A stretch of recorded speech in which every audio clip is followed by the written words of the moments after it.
Olá, sejam todos sempre muito bem-vindos. Bom, no último vídeo a gente começou a falar a respeito dessa perspectiva do desenvolvimento econômico frente às questões ambientais, mais especificamente sobre as crises ambientais e como que esses dois elementos eles se relacionam, sobretudo porque aí no meio nós temos um denominador comum que é exatamente o indivíduo, o homem. Então, como que esse denominador comum ele faz essa transição, ele estabelece esses vínculos, essas relações com a questão econômica e ao mesmo tempo com a questão ambiental, como que essas duas realidades elas se mesclam tendo esse mesmo ator.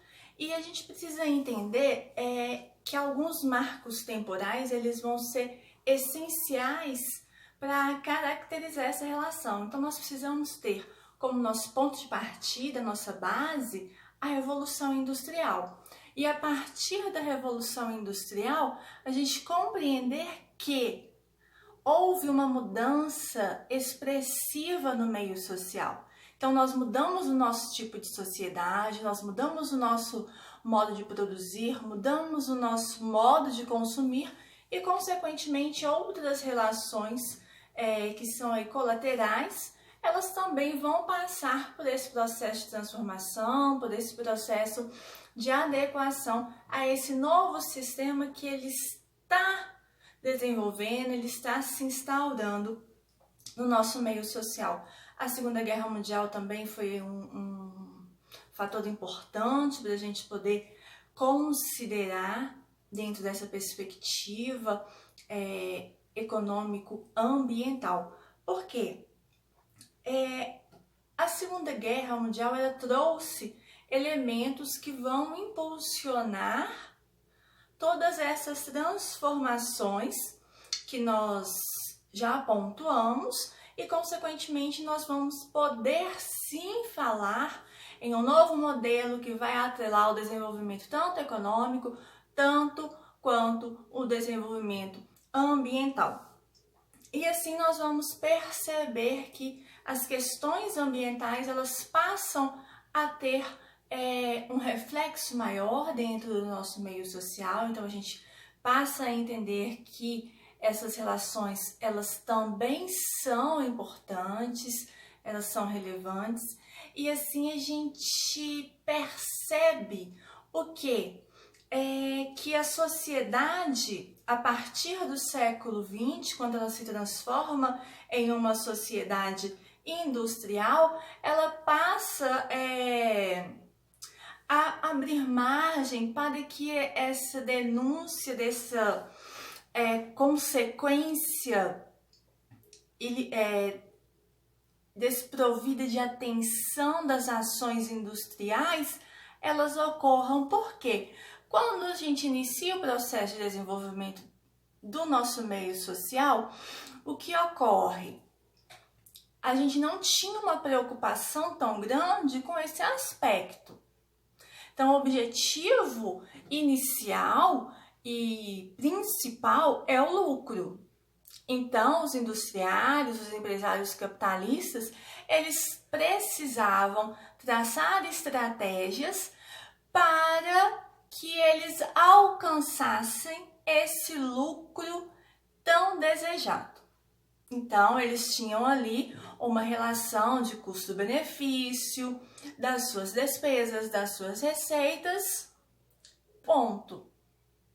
Não havia mais lugar dentro daquela conta para um gasto excessivo com as questões ambientais, né? Então, tudo aquilo que era descartado, tudo aquilo que não era necessário, como que era feito esse cuidado, né? Então, eu vou simplesmente descartar? E era isso que acontecia, eu não preciso, sobrou, eu vou descartar, não tem problema, não está acontecendo nada, nós não estamos vivenciando nenhum impacto, nenhuma consequência. Então as pessoas descartavam sem nenhum tipo de preocupação aquilo que não era necessário. Por quê? Naquele momento não se vivenciava, não se visualizava nenhuma consequência posterior. Porém, a gente sabe hoje, né? Hoje nós temos essa consciência de que os danos ambientais, eles acontecem a médio e longo prazo. Então, a gente tem que ter uma preocupação daqui para frente, né? Como que isso vai se reverter, como que isso vai se reverter daqui 5, 10, 15, 20 anos.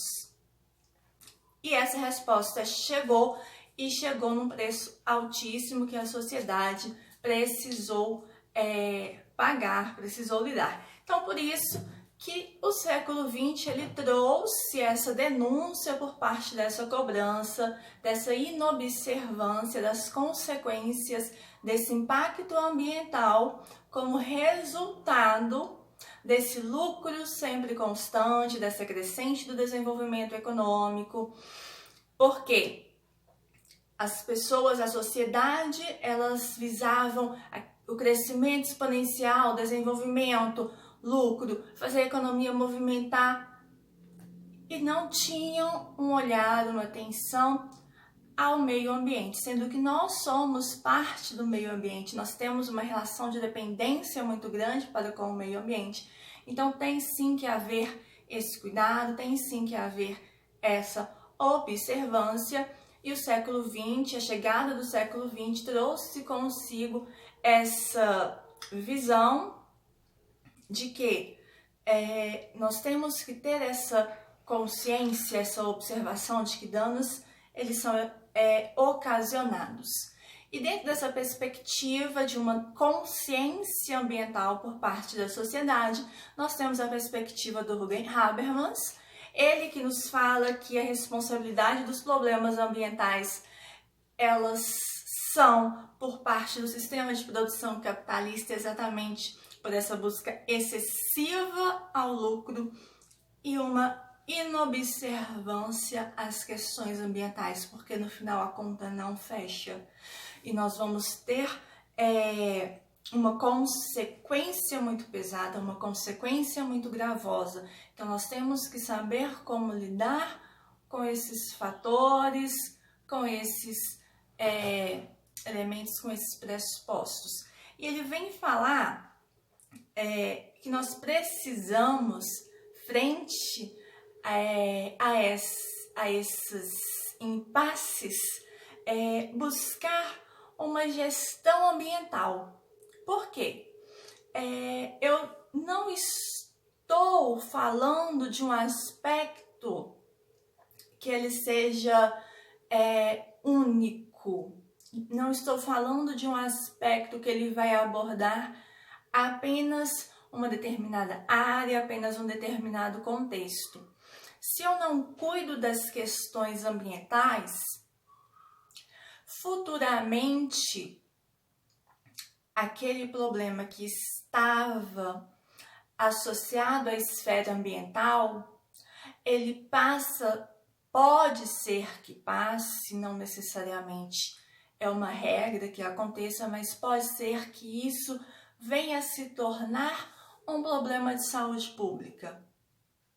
E se tornando um problema de saúde pública, as consequências, elas que já eram graves, passam a ser ainda mais graves. Então, nós precisamos ter essa questão ambiental muito bem vista. Então, a gente precisa abordar isso de uma maneira mais consciente, para ver que aquele problema, se eu tratasse ele inicialmente de uma forma mais preparada, mais bem planejada, eu poderia antever uma série de situações que futuramente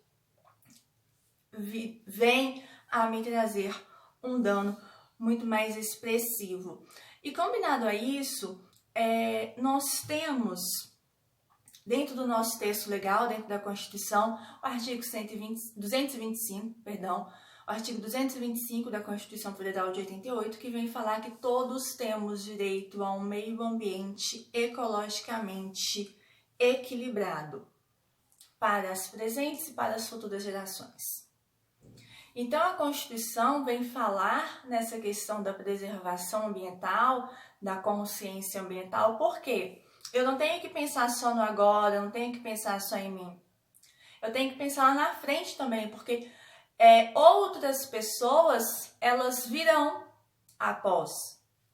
E elas também têm esse direito constitucional resguardado a um meio ambiente ecologicamente equilibrado. Então, é uma responsabilidade social, é uma responsabilidade coletiva. Não sou só eu que preciso me preocupar com essas questões. Todos nós temos que fazer um esforço coletivo. Por isso que nós falamos, assim como o Habermas já apontou, nessa questão da gestão ambiental. Para quê? Porque nós precisamos tratar esses aspectos que envolvem o meio ambiente como políticas públicas. Nós precisamos ter gestores que vão ter uma atenção, vão ter um olhar para isso e eles vão trabalhar nessa mediação de interesses e conflitos, porque nós todos temos essa garantia legal ao meio ambiente ecologicamente equilibrado, e para isso nós precisamos traçar medidas preventivas, protetivas, de reparação, de reconstituição, aquilo que for pertinente à situação em si. E quando nós pensamos em todos esses fatores, em todas essas circunstâncias, entra nessa discussão a questão do ambientalismo. Então, o ambientalismo chega para nós como um movimento social essencial, ele que vem romper com paradigmas, vem romper com preconceitos, vem para nos mostrar como que esses dois extremos, eles estão presentes no nosso contexto, no nosso dia a dia. O que a gente pode fazer para encontrar a mediania entre eles, porque evidentemente nós precisamos que haja um desenvolvimento econômico, precisamos que haja um desenvolvimento social, mas também nós precisamos permanecer tendo um meio ambiente ecologicamente equilibrado. E quando a gente pensa nesse movimento social tão expressivo que é o ambientalismo, logo nos remete à figura do Chico Mendes. Ele que trouxe tantas perspectivas dentro desse âmbito para a sociedade como um todo, ele que nos mostrou várias possibilidades, ele que lutou por várias causas, sempre nesse contexto, nessa defesa de que há sim essa necessidade de que nós, enquanto sociedade, nós tenhamos essa perspectiva, nós tenhamos essa consciência coletiva de que o ambiente, que o meio ambiente, ele deve ser preservado, ele deve ser reparado em todas as suas esferas, porque nós somos produto dele, nós estamos inseridos nele, nós temos essa relação de dependência. Bom, espero que vocês tenham gostado, espero que vocês tenham entendido. Se vocês gostaram, já sabem, né? Deixem o gostei de vocês, se inscrevam e compartilhem, tá bom?